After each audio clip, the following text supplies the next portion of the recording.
Welcome to the Facilitators Deep Dive Podcast, your podcast on your way to facilitation mastery. So you're ready to really dig into how to build a high-performing team. Sounds like it.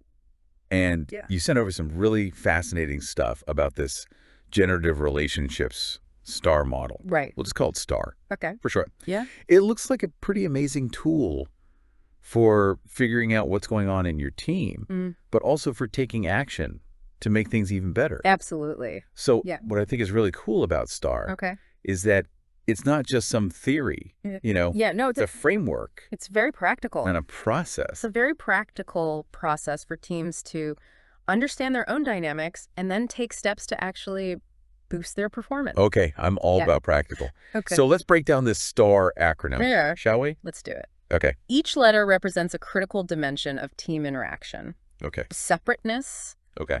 tuning action, Yeah. and reason. All right, hit me with separateness first. Okay. What's that all about? Well, it's so important to have a diversity of perspectives when you're trying to come up with new ideas or solve problems. Right. Right.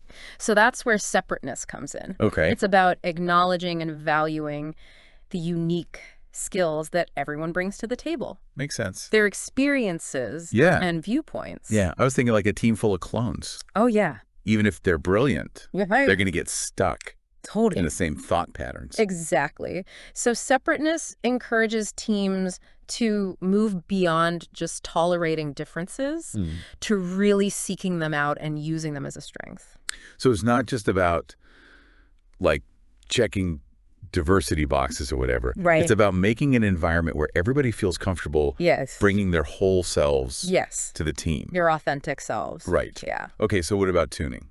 Okay. That sounds like a whole other It is a whole other vibe. Yeah. vibe. It's all about the quality of communication and connection within the team. Think of it as the bandwidth of listening and understanding. Okay. So if you imagine a team where people are interrupting each other all the time, dismissing ideas, or just talking past each other, Oh, yeah. that's low tuning. Ouch. Yeah, I can picture that. Right. Not fun Not a very productive environment. or productive. No. Okay. No. Picture a team Yeah. where everybody feels heard, Right. respected, Yeah. their input is valued. That's high tuning. Okay. They can really listen to each other, Yeah. reflect, and Oh. build a shared understanding. So it's more than just exchanging information. Yeah. It's about creating a space where people feel safe Right. to express themselves. Absolutely. Okay. Yeah. Action. Yeah. Seems pretty straightforward. Yeah, it's about getting things done. Right. But it's not just any action. But It's action that's aligned with the team's shared purpose. Action that involves experimenting right. and learning. Yeah. And action that moves the team closer to its goals. So you could say it's about like Yeah. intentional collaborative action that leads to Yeah. real progress and innovation. That's a great way to put it. Okay. Yeah. So it's not just about being busy. Right. It's about being focused, Exactly. strategic in your efforts. You could have a team running around like chickens with their heads cut off, but if they're not going anywhere, it doesn't matter. It doesn't matter. Okay. Not even. And that brings us This to is the final the final element. element of STAR. Reason. I was just thinking about that. Yeah. You could have a team with great separateness, amazing tuning, Right. plenty of action. Yeah. But if they don't have a clear sense of reason, Right. if they don't know why they're doing what they're doing, Yes. it's going to be hard to stay motivated. It's going to be hard to really achieve those extraordinary results. Right. You hit the nail on the head. It's Yeah. like that North Star. That guides the team. Guides its team. The shared purpose Yes. that gives meaning to their work, Absolutely. inspires them Yeah. to strive for something bigger than themselves. Yes. It's like that old saying, if you don't know where you're going, any road will get you there, I love that. right? A team without a clear reason might be very active, but they're likely to end up lost Right. or settling for Mediocre. outcomes. Right. And the material that you provided actually included some real-world examples I did too. of teams that struggled because they lacked a clear reason. Yes. One story that stood out to me was about a team of software developers Okay. who were incredibly talented, had all the right skills, Okay. but they just couldn't get their projects off the ground. Oh, no. It was always delays. I'm guessing their reason was a little fuzzy. It was practically non-existent. They were so focused on the technical side of things that they hadn't taken the time to step back and say, okay, What are we actually trying to do here? Like, what are our goals? Yeah. Who's our audience? Yeah, what impact do we want to have? So they were great at building things. Yes.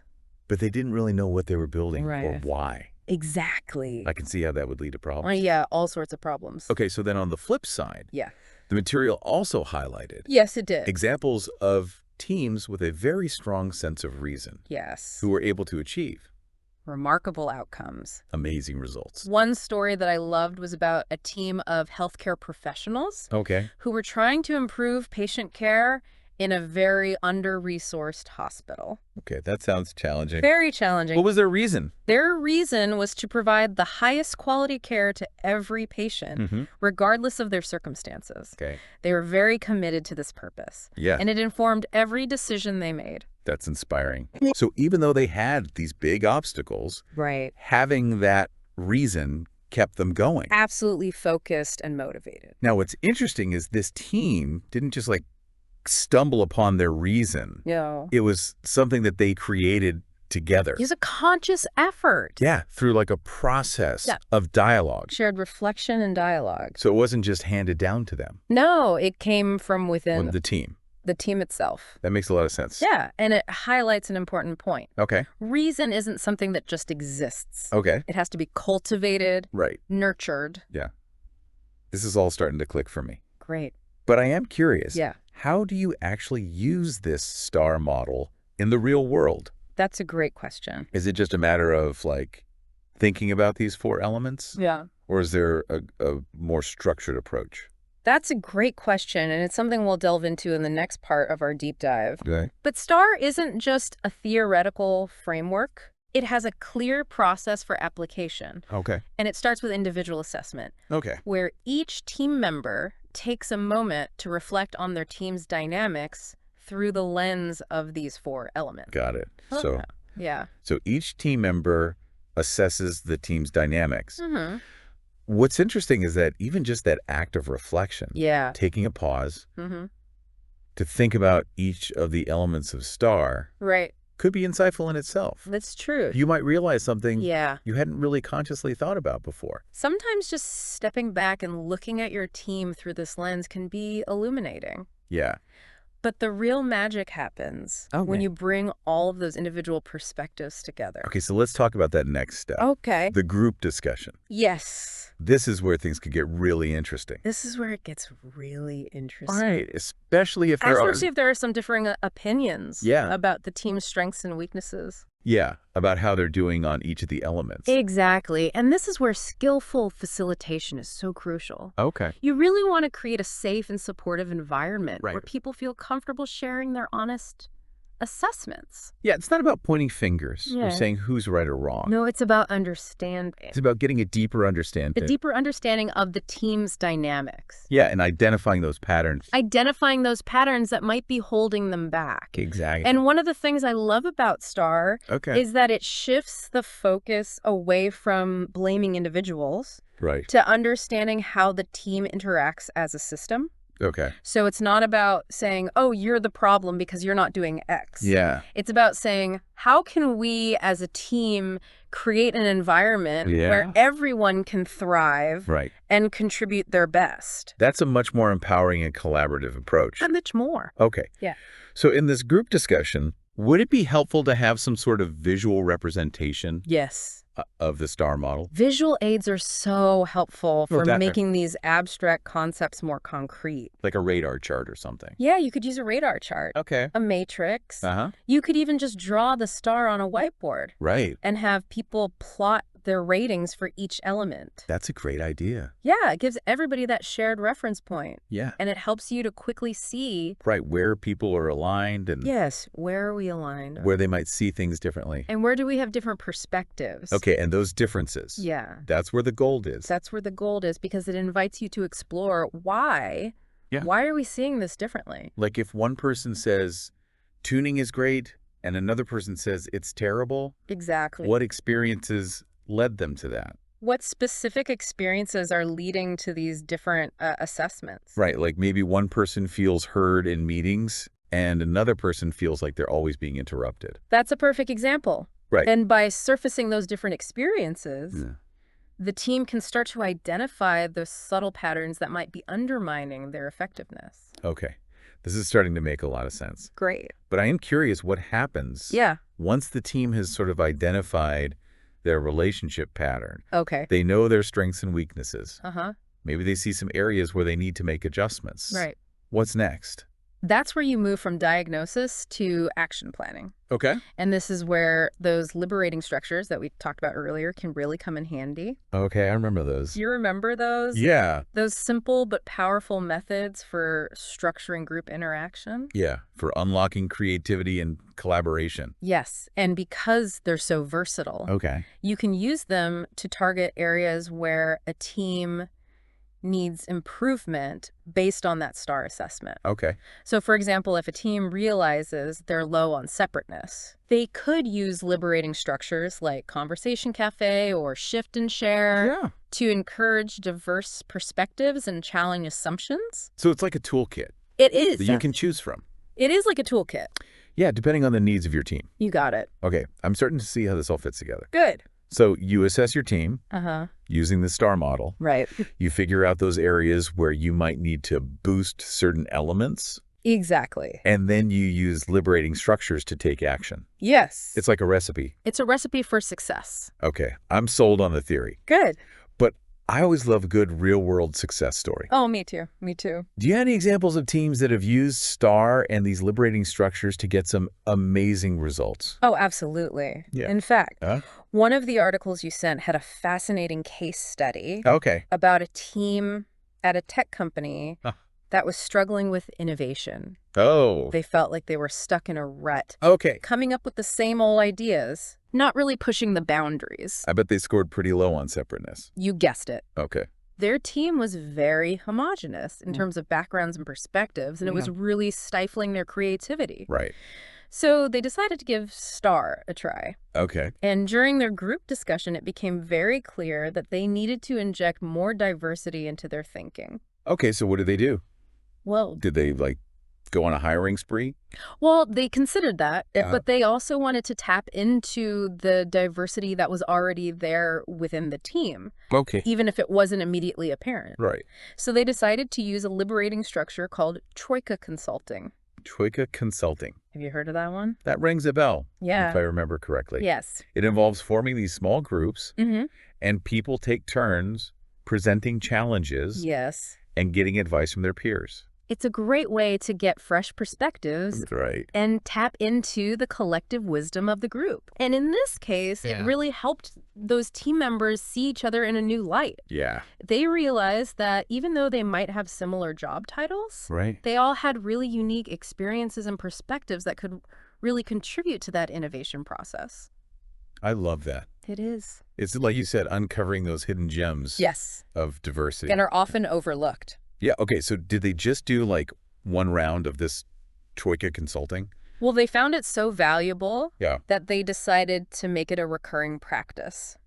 Oh, wow. They started using it, Okay. not just for brainstorming new ideas, but also for problem solving and decision making. That's a great example It is. of how a small change Yeah. in how you structure your team's interactions Mm-hmm. can really impact their It performance. had a huge impact. But I bet it wasn't just about the technique itself. No, It was about the mindset shift absolutely. that came with using STAR and these liberating structures. It was about embracing those principles of STAR, Right. valuing separateness, fostering tuning, taking intentional action, aligning around that shared reason. They created a culture where innovation could flourish. Exactly. And the liberating structures just gave them the tools. The tools to put it into practice. Yes, This is very inspiring. I think so. But I'm guessing there are also situations Yeah, where teams might run into some roadblocks of course. when they're trying to implement STAR. Yeah, So what are some of those challenges that's a great question. the teams might face, and how Yeah. can they overcome them? That's something we'll explore in the final part of our deep dive.